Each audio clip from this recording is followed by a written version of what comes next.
मैं जब मीडिया के साथियों से बात कर रहा था तब मैंने सभी माननीय सांसदों को अपील करते हुए एक बात का उल्लेख किया था कि ये सत्र भारत के विजयोत्सव का सत्र है। तब मैं विजयोत्सव की बात कर रहा हूं तब मैं कहना चाहूंगा कि ये विजयोत्सव आतंकी हेडक्वार्टर्स को मिट्टी में मिलाने का है। आदरणीय अध्यक्ष जी, इस सत्र के प्रारंभ में ही मैं जब मीडिया के साथियों से बात कर रहा था तब मैंने सभी माननीय सांसदों को अपील करते हुए एक बात का उल्लेख किया था। मैंने कहा था कि ये सत्र भारत के विजयोत्सव का सत्र है।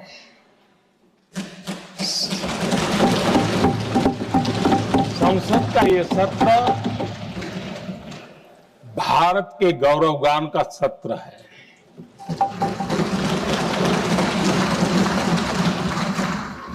आदरणीय अध्यक्ष जी, जब मैं विजयोत्सव की बात कर रहा हूं तब मैं कहना चाहूंगा कि ये विजयोत्सव आतंकी हेडक्वार्टर्स को मिट्टी में मिलाने का है।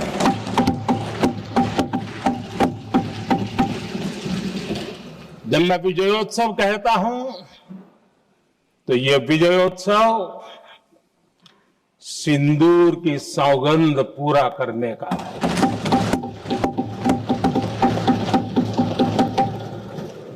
मैं जब ये विजयोत्सव कहता हूं तो ये भारत की सेना के शौर्य और सामर्थ्य का विजय गाथा कह रहा है। जब मैं विजयोत्सव कह रहा हूं तो 140 करोड़ भारतीयों की एकता, इच्छा शक्ति, उसके एक अप्रतिम जीत का विजयोत्सव की बात करता हूं। आदरणीय अध्यक्ष जी, मैं इसी विजय भाव से इस सदन में भारत का पक्ष रखने के लिए खड़ा हुआ।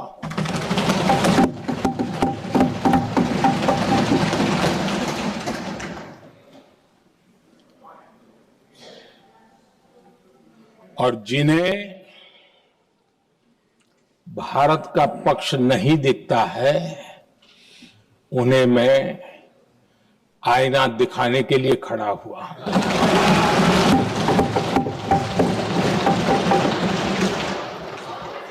आदरणीय अध्यक्ष जी, मैं 140 करोड़ देशवासियों की भावनाओं में अपना स्वर मिलाने के लिए उपस्थित हुआ हूं।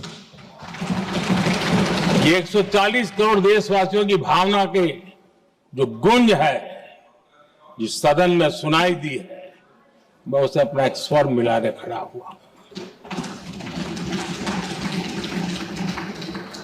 आदरणीय अध्यक्ष जी, ऑपरेशन सिंदूर के दरमियान जिस प्रकार से देश के लोगों ने मेरा साथ दिया, मुझे आशीर्वाद दिए, देश की जनता मुझ पर कर्ज है। मैं देशवासियों का आभार व्यक्त करता हूं। मैं देशवासियों का अभिनंदन करता हूं। आदरणीय अध्यक्ष जी, 22 अप्रैल को पहलगाम में जिस प्रकार की क्रूर घटना घटी, जिस प्रकार आतंकवादियों ने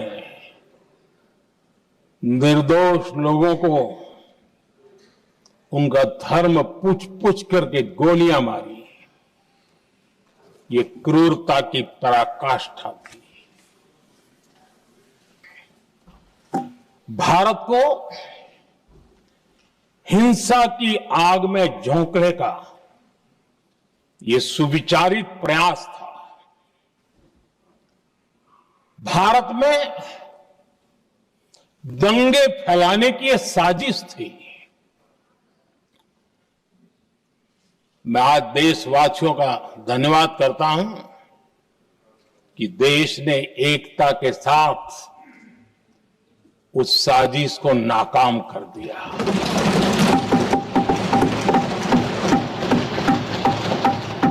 आदरणीय अध्यक्ष जी,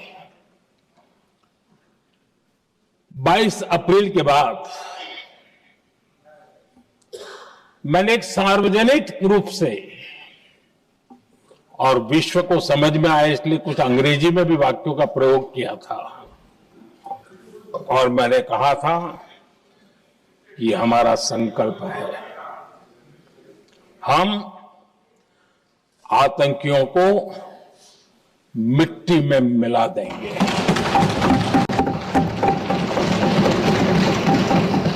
और मैंने सार्वजनिक रूप से कहा था, सजा उनके आकाओं को भी होगी और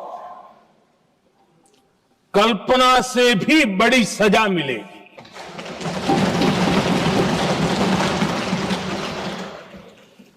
22 अप्रैल को मैं विदेश था, मैं तुरंत लौट के आया और आने के तुरंत बाद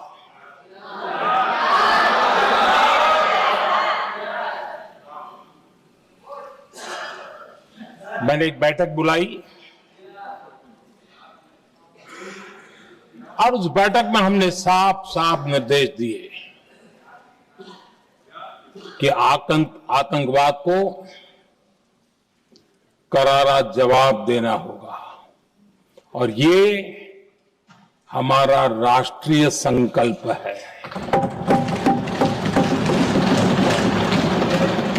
आदरणीय अध्यक्ष जी, हमें हमारे सैन्य बलों की क्षमता पर पूरा विश्वास है,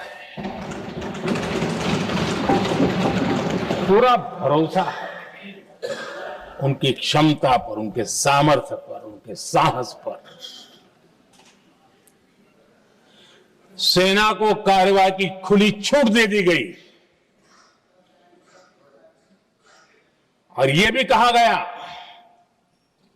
कि सेना तय करें कब, कहां, कैसे, किस प्रकार से। ये सारी बातें उस मीटिंग में साफ साफ कह दी गई और कुछ बातें उसमें से मीडिया में शायद रिपोर्ट भी हुई है।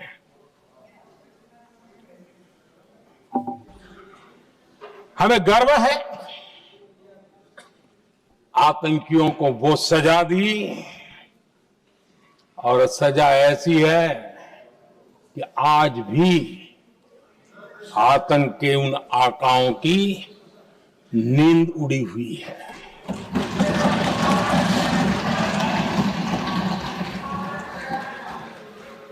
आदरणीय अध्यक्ष जी, मैं हमारी सेना की सफलता के उससे जुड़े भारत के उस पक्ष को सदन के माध्यम से देशवासियों के सामने रखना चाहता हूं। पहला पक्ष, पहलगाम हमले के बाद से ही पाकिस्तानी सेना को अंदाजा लग चुका था कि भारत कोई बड़ी कार्रवाई करेगा। उनके तरफ से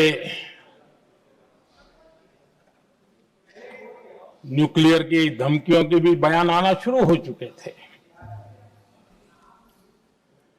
भारत ने 6 मई रात और 7 मई सुबह जैसा तय किया था वैसी कार्रवाई की और पाकिस्तान कुछ नहीं कर पाया।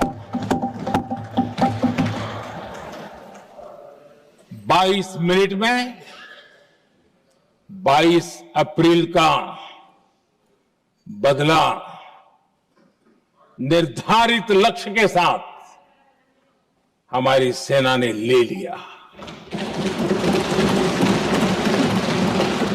दूसरा पक्ष,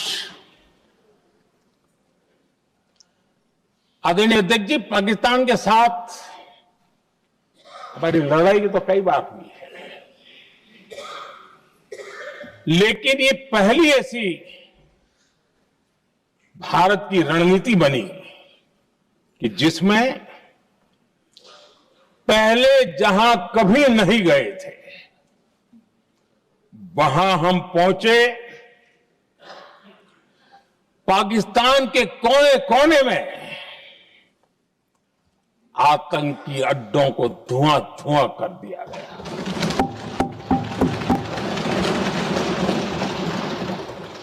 आतंक के गढ़ कोई सोच नहीं सकता कि वहां तक कोई जा सकता है। बहावलपुर और मुर्ग के उसको भी जमीन दोस्त कर दिया गया। आदरणीय अध्यक्ष जी, हमारे सेनाओं ने आतंकी अड्डों को तबाह कर दिया। तीसरा पक्ष, पाकिस्तान की न्यूक्लियर धमकी को हमने झूठा साबित कर दिया।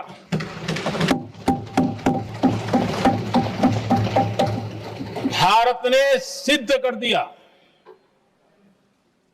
कि न्यूक्लियर ब्लैकमेलिंग अब नहीं चलेगा और न ही ये न्यूक्लियर ब्लैकमेलिंग के सामने भारत झुकेगा। आदरणीय अध्यक्ष जी, चौथा पक्ष, भारत ने दिखाई अपनी तकनीकी क्षमता।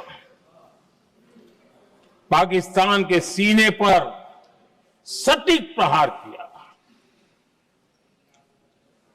पाकिस्तान के एयरबेस एसेट्स को भारी नुकसान हुआ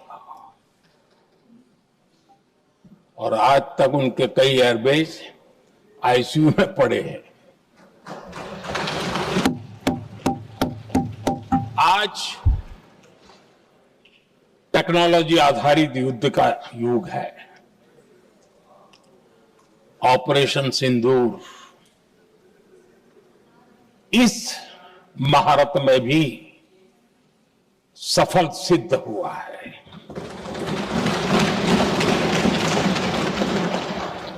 अगर पिछले 10 साल में जो हमने तैयारियां की हैं वो न की होती तो इस तकनीक के युग में हमारा कितना नुकसान हो सकता था, इसका हम अंदाज लगा सकते हैं। पांचवा पक्ष,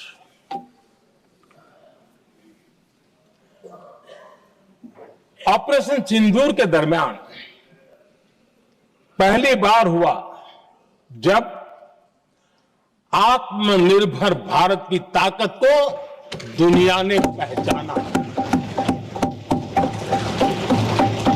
made in India drone, made in India missile ने पाकिस्तान के हथियारों की पोल खोल करके रख दी।